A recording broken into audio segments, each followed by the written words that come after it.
Saransk, 1º de setembro de 2005. A estudante de pedagogia de 20 anos, Kristina Fediakina, voltava sozinha para casa tarde da noite.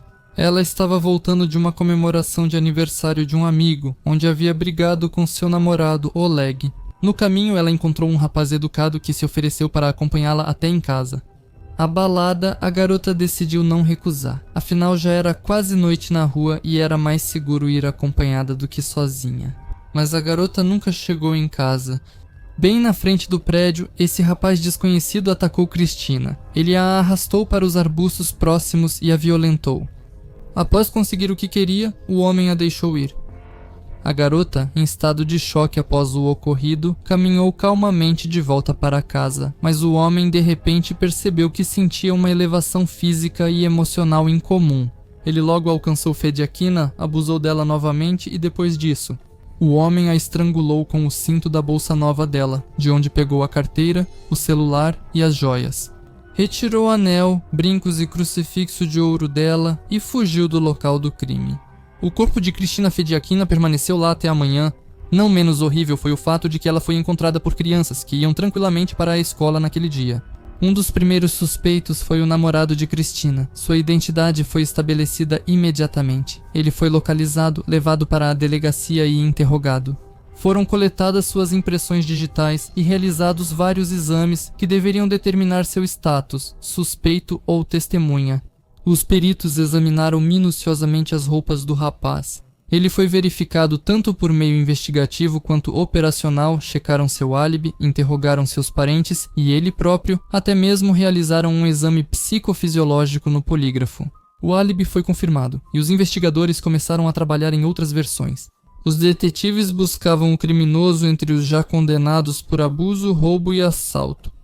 Os investigadores buscavam os mais ousados e perigosos, capazes de estrangular uma garota com sua própria bolsa sob a janela de seu apartamento. Devido à censura do YouTube, não posso exibir certos materiais documentais, então os disponibilizei no canal do Telegram Strashnote.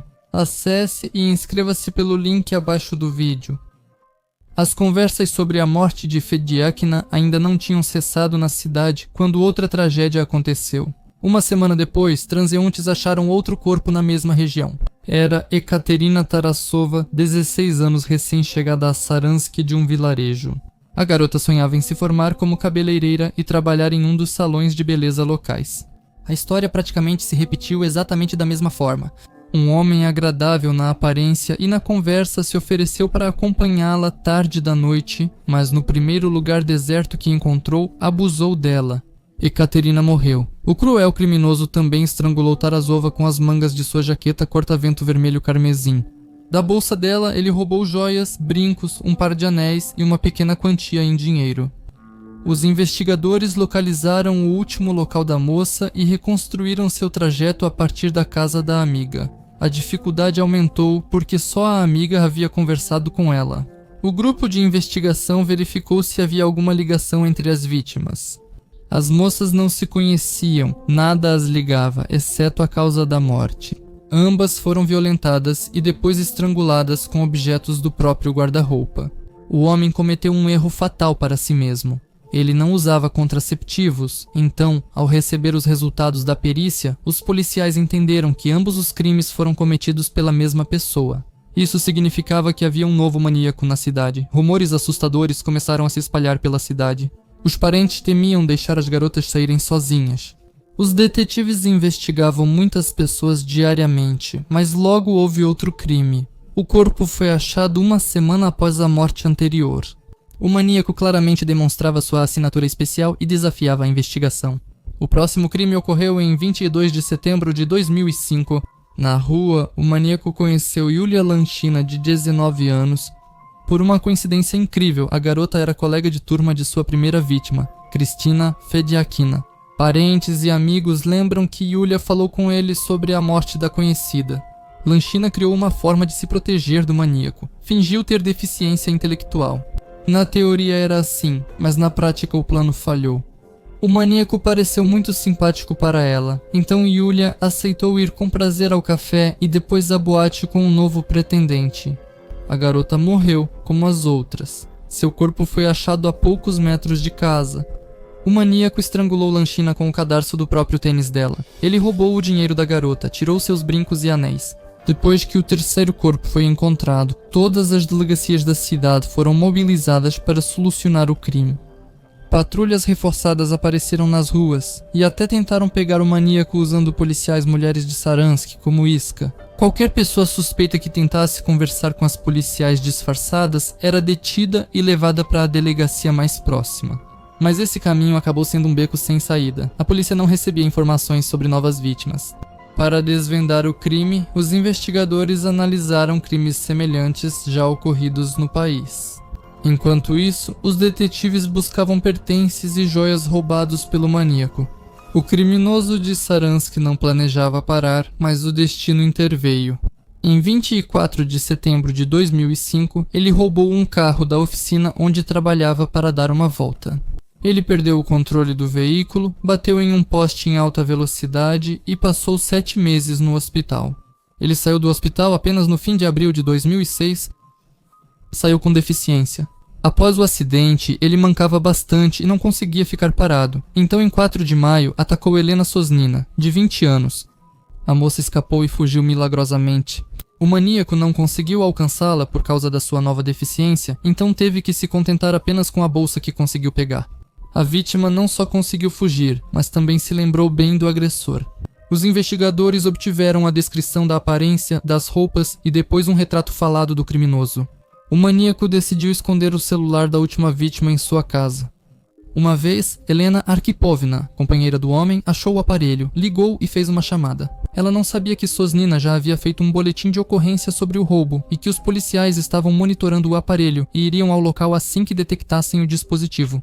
Vale destacar que o maníaco dava parte dos objetos roubados às vítimas para Helena e guardava o restante em outro apartamento. Inicialmente, Arkhipova tentou se desvencilhar dos investigadores e contou que supostamente comprou o telefone de um homem desconhecido por 3.000 rublos, mas logo confessou que o aparelho foi trazido pelo companheiro. No entanto, a mulher não soube dizer onde ele estava. O homem foi colocado na lista de procurados federais, suspeito de uma série de homicídios. Fizeram emboscadas na casa da mãe dele em Saransk e no apartamento da companheira, mas ao notar a vigilância, o criminoso deixou de frequentar esses locais. O fato de as autoridades já estarem em seu encalço não impediu o homem de cometer mais um crime semelhante. Ele atacou Helena Toropova, que estava passeando com sua filha de 7 anos, Milena. Ele abusou de Toropova na frente da criança chorando. Ele não tirou a vida dela por pena da filha, apenas levou a bolsa da mulher.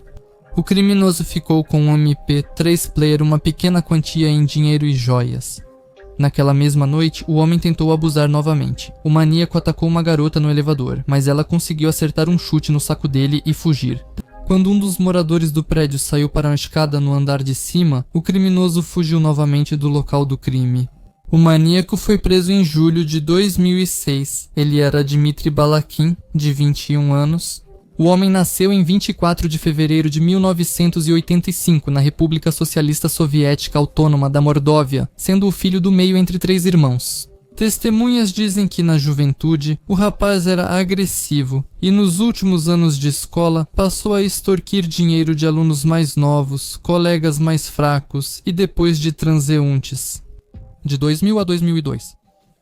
Dmitry Balakin foi processado criminalmente 4 vezes, mas, sendo menor de idade, sempre recebia apenas advertências e penas condicionais. Em outubro de 2002, na tentativa de evitar problemas com as autoridades, a família mudou-se para a região de Nizhny Novgorod. Dmitry depois disse que sua mãe o protegia dos policiais, que exigiam que ele entregasse seus amigos criminosos. Na verdade, a explicação era mais simples. A mulher conheceu um pretendente que lhe propôs se mudar para a cidade de Kulebak. No entanto, mesmo lá, Balakin não se acalmou e apenas alguns dias após a mudança cometeu um assalto contra 2 mulheres na rua, roubando objetos de valor e foi detido pelos policiais. O tribunal o condenou a 2 anos de prisão, mas em 15 de outubro de 2004 ele foi libertado em liberdade condicional por bom comportamento. Por um tempo após sair da prisão, Balakin ficou com a mãe e irmãos em Nizhny Novgorod, mas em março de 2005 foi para Saransk. Lá trabalhou como vigia noturno em uma obra e depois como mecânico de automóveis. Depois de um tempo, ele conheceu Helena Arkhipova, de 28 anos, ela era pintora, 10 anos mais velha que ele e tinha um filho adolescente. Em pouco tempo, eles já estavam morando juntos. Dmitri era visto de forma extremamente positiva pelos vizinhos. Segundo o jovem, naquela época ele realmente queria mudar de vida, parar com os furtos de carros que cometia na juventude e com os roubos, casar com Helena Arkhipova, criar o filho dela e até ter filhos juntos. Mas ele não conseguiu se controlar por muito tempo. Logo depois, segundo ele, teve um surto, perdeu o controle e começou a tirar vidas. 20 de julho de 2006. Policiais que estavam de plantão no apartamento da mãe do maníaco em Saransk detiveram uma jovem que tentou entrar no apartamento. Ela era namorada do irmão mais novo de Balakin. Enviada por Dmitri para checar o apartamento, ela não conseguiu mentir à polícia por muito tempo e revelou que Dmitri estava escondido no imóvel alugado do irmão. Os policiais foram imediatamente ao endereço indicado pela garota e poucas horas depois, o maníaco foi preso. Na investigação dos 3 homicídios, foram elaboradas 11 versões feitas 51 buscas, 200 experimentos ouvidas mais de 900 testemunhas e analisada a participação de 272 suspeitos. No início, Balakin negou envolvimento nos homicídios e ataques, mas Helena Sosnina, Helena Toropova e Maria Perminova o reconheceram como o criminoso que as atacou. Também foi realizada uma perícia de DNA, que mostrou que o DNA do sêmen encontrado no local do homicídio de Kristina Fediakina coincide completamente com o DNA do sêmen de Balakin. Ao perceber que todas as provas estavam com a polícia e não adiantava mais mentir, Dmitri confessou. Segundo ele estava limpando o mundo de garotas pecadoras e planejava continuar fazendo isso. O maníaco tentou se passar por louco, mas a perícia psiquiátrica constatou sua total sanidade. A cidade respirou aliviada e os detetives ficaram impressionados com a persistência do criminoso. Balakin disse que já planejava um novo crime, 25 de setembro de 2006. O tribunal considerou o homem culpado por 3 homicídios e 3 abusos e o condenou à prisão perpétua em uma colônia de regime especial. Balakin recorreu, mas a Suprema Corte manteve o veredito sem alterações. Inicialmente, o homem cumpria pena na colônia penal Zona da Mordóvia, no povoado de Sosnovica, distrito de Zubovo-Poliansky, na República da Mordóvia. Mas depois ele foi transferido para a colônia IK, 6 conhecida como Torbeevsky Central, onde até 2017 continuava cumprindo sua pena. Às vezes jornalistas o visitam. Balakin diz que não lembra como matava, apenas que era tomado por surtos. Como se fosse uma esquizofrenia, juro por Deus, conta Dmitri. Ele também reclama que a companheira não manda mais encomendas e pede ajuda para encontrar amigos por correspondência, de preferência advogados ou pessoas religiosas.